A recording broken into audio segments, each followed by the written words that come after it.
There are plenty of D&D stories out there with elves being oppressed, orcs being hated, dwarves being misaligned with just being rock-throwing, mountain-dwelling little drunkards. But today, I, Brian Von VA, bring you a story of a first-time player's character being mistreated for being human. So this happened a couple of years ago, and the story happened over a year of playing, so I'll try to keep it shorter and explain what needs to be explained. No names are included, and I changed my character's name to remain anonymous. At the start, my friend, who was the DM, invited me to a group D&D campaign with all of our friends from high school. Originally, there were only 5 of us in the party, and our DM. I started out making a character, who was a samurai from the land to the far east of where our stories began. We all had our own distinct backstories and lore that fit with the lands we came from, and the DM was kind enough to build a world based on our backstories, not a present one. Upon the first session, I noticed the group making jokes about my character being the only human, and a fighter at that. Didn't know that being a human fighter was considered boring.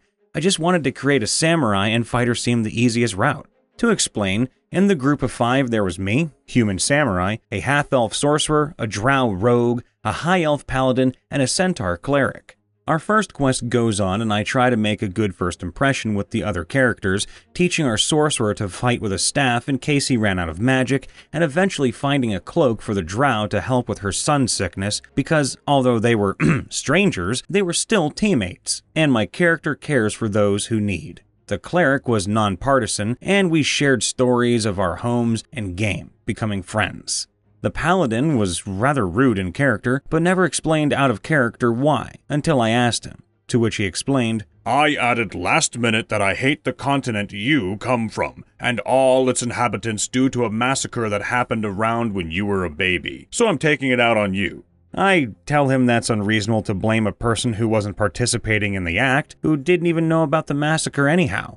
He simply replied, "It's what my character would and will do. Don't take it so personally. You're just overreacting." I started feeling uncomfortable when I had told the group in character about samurai's religion and how they worship dragons. Suspiciously afterward, we had encountered a young dragon that had been starved. I had asked that we help and set it free, since it had done nothing wrong and it seems to only want food. I fed it, but at the moment it took a bite of the food, the sorcerer and paladin threw spells and attacks at it left and right until it had died. I had severed my bonds with them in-game, and they had told me, "There he goes, overreacting again." And the DM does nothing. Shortly after completing the quest, a gap forms between the party, and our DM has us go on individual quests for our backstories that we could all read on through Discord. My stories seemed to be the only ones where members of the group would watch and make jokes, telling the DM that was told that the story was boring, as my character struggles to find who his real parents are. Meanwhile, the other characters are on similar stories, or on epic tales of revenge. Through exposition and apparently a joke that the players wanted to play on me, the group joined in my quest after completing theirs and forced my character to be transformed into a tiefling by making the DM put my character through emotional trauma. In the lore of our world, humans could turn into tieflings based on trauma and how much guilt, distress, turmoil they feel. I found out my samurai character was originally from a Viking family and was adopted by the man who killed my parents when I was an infant. I had asked why, and the group, out of character, said, "So your character wouldn't be so goddamn boring." And I kept quiet and kept playing.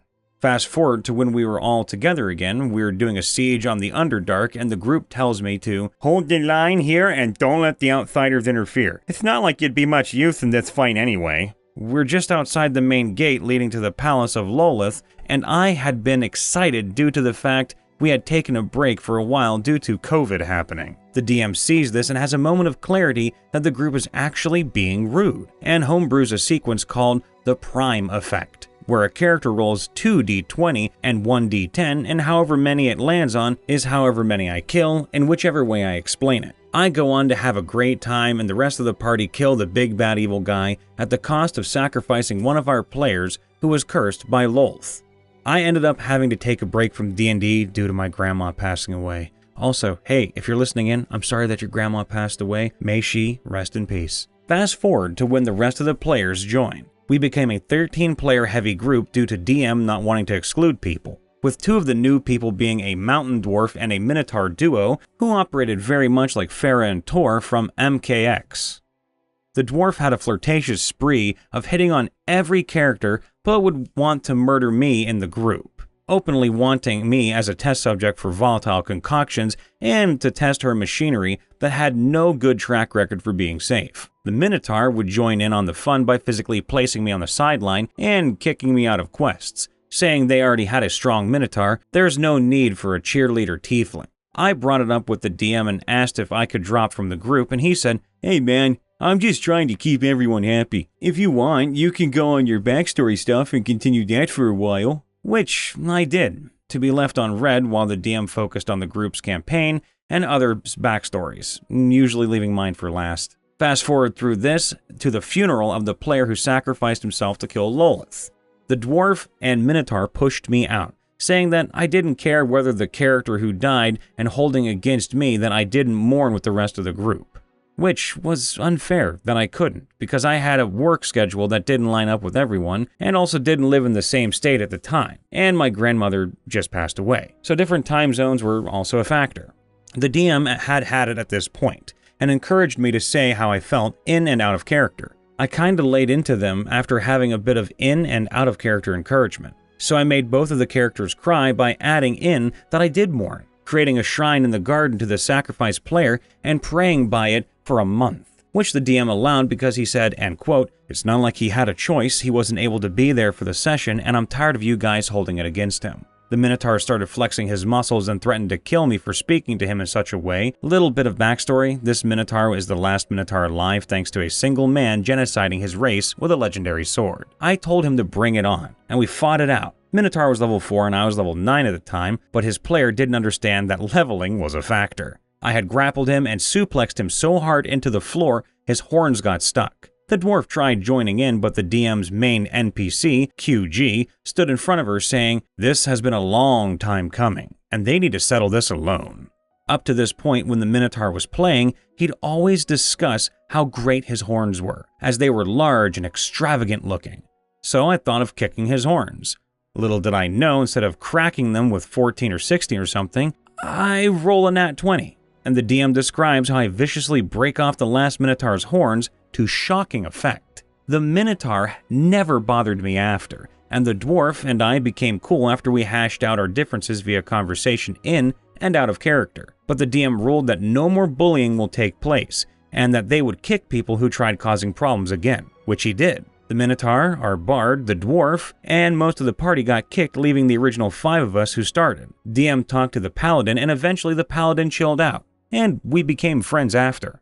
We kept playing until our schedules wouldn't align for it anymore, and now we're starting a new world. Not bringing back Samurai, as he was officially retired and became a shogun of a land, marrying a tiefling woman from his Viking hometown and settling down to have a family of 6 kids. I'm going to play a monk sorcerer for the group's new campaign. Since then, I've spoken to the group and we've gotten through the situation. Hopefully, this just doesn't happen again. TLDR. Story of a human samurai who was treated like shit, then the DM finally did something about it, stopping the bullying. Glad the bullying stopped, but I'm sad that it had to go that far. If they ever do it again, you should leave outright and never look back. We've always got another community out there for you.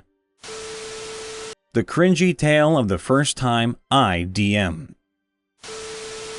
I had been playing TTRPGs for maybe a year and a half, and our DM had 3 of his friends who had composed of his previous gaming group traveling to my town from the next state over for a marathon-long weekend of gaming. He wanted to be a player, not a DM, and play with them at least once over the weekend, so I volunteered to do a one-shot one of the days. I had never DM'd before, so I created what I thought was a cool plot, with multiple settings around the mid-sized town of a small kingdom, with a variety of combat encounters, traps, and puzzles and clues. The story revolved around a group of young noble adventurers investigating a strange occurrence at an old ruin and gradually finding clues in various locations, uncovering a cultist plot to activate a relic to summon a huge monster to destroy the town.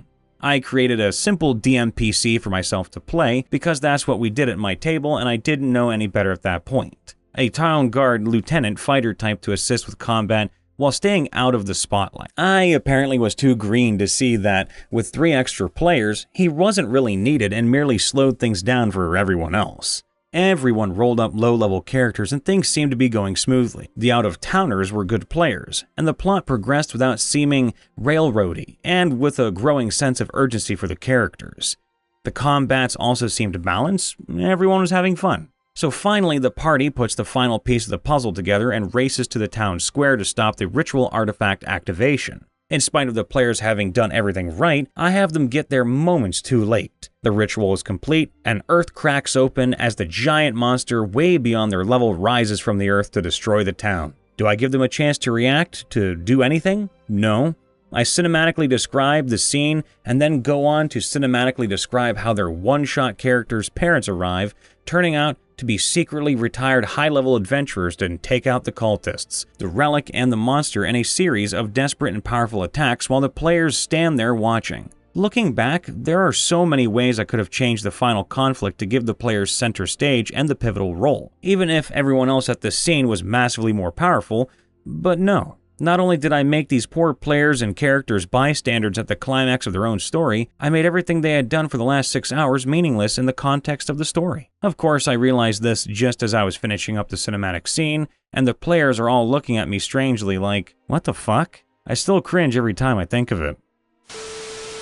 Hey everybody, Brian Von Via here, just checking in after the vid. Make sure to leave a like, to subscribe, and to ring that bell to get notified whenever we post. And of course, to check out our main channel, MrRipper, where you're going to see stories like this in bigger thread-type formats. And if you want to submit a story to us for either this channel or the other one, please do so on r/MrRipper. And of course, lastly, using a help action, come say hi to me, Brian Von Via, on Twitch and YouTube. Links for everything I mentioned are in the description below. Everybody out there in the world, I try to end on a little positive note. Today is no different.